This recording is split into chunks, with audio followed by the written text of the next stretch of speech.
Hello friends, welcome to my channel. வாங்க வீடியோக்குள்ளே போகலாம். வெண்டைக்காய் கிரேவி செய்யலாம்.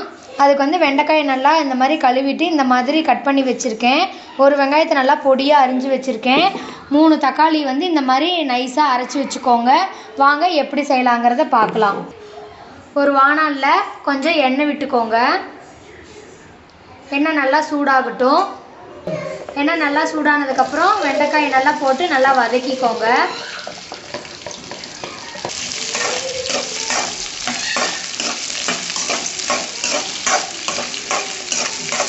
கொஞ்சம் உப்பு சேர்த்துக்கோங்க. சேர்த்து பாதி வெண்டைக்காய் வேகிற அளவுக்கு நல்லா வதக்கிக்கோங்க. வெண்டைக்காய் பாதி அளவு வந்து இப்போ வணங்கியிருக்கு. இப்போ நாம் இதை வந்து எதில் வந்து குழம்பு எடுத்து வைப்போமோ அதில் வந்து அந்த வெண்டைக்காயை எடுத்து வச்சுருங்க.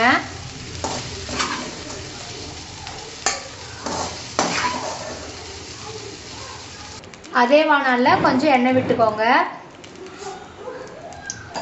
எண்ணெய் சூடானதும் பிரிஞ்சி இலை 1 போட்டுக்கோங்க. பட்டை, ஏலக்காய், கிராம்பு போட்டு நல்லா வதக்கி விடுங்க. பொடியாக நறுக்கின வெங்காயத்தை நல்லா வதக்கிக்கோங்க.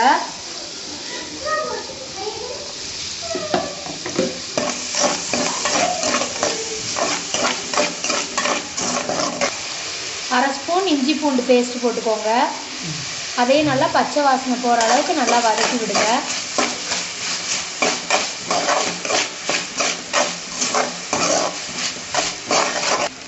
வெங்காயம் நல்லா பொன்னிறமாக வதங்கிடுச்சு. இந்த டைமில் வந்து நம்ம அரைச்சி வச்ச தக்காளி பேஸ்ட்டை வந்து இதில் நல்லா ஊற்றிக்கோங்க. மஞ்சத்தூள் கொஞ்சம் போட்டுக்கோங்க. மல்லித்தூள் கொஞ்சம் போட்டுக்கோங்க.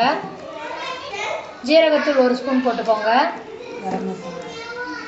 கரம் மசாலா கொஞ்சம் போட்டுக்கோங்க. வரமிளகாத்தூள் கொஞ்சம் போட்டுக்கோங்க.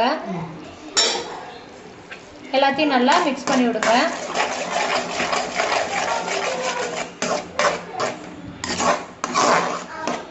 இதுக்கு தேவையான அளவு உப்பு போட்டு நல்லா கலந்து விடுங்க.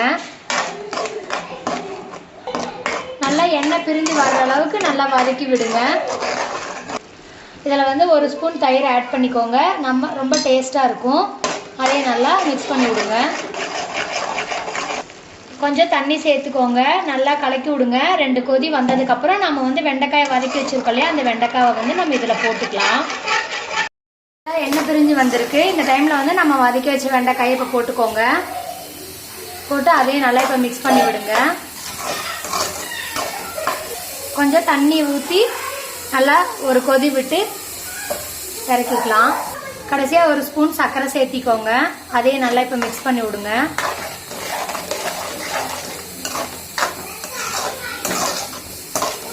வெண்டைக்காய் கிரேவி ரெடி ஆயிடுச்சு. இதை வந்து நீங்கள் வந்து சாப்பாட்டுக்கும் இதை தொட்டு சாப்பிட்டுக்கலாம், போட்டு சாப்பிட்டுக்கலாம்.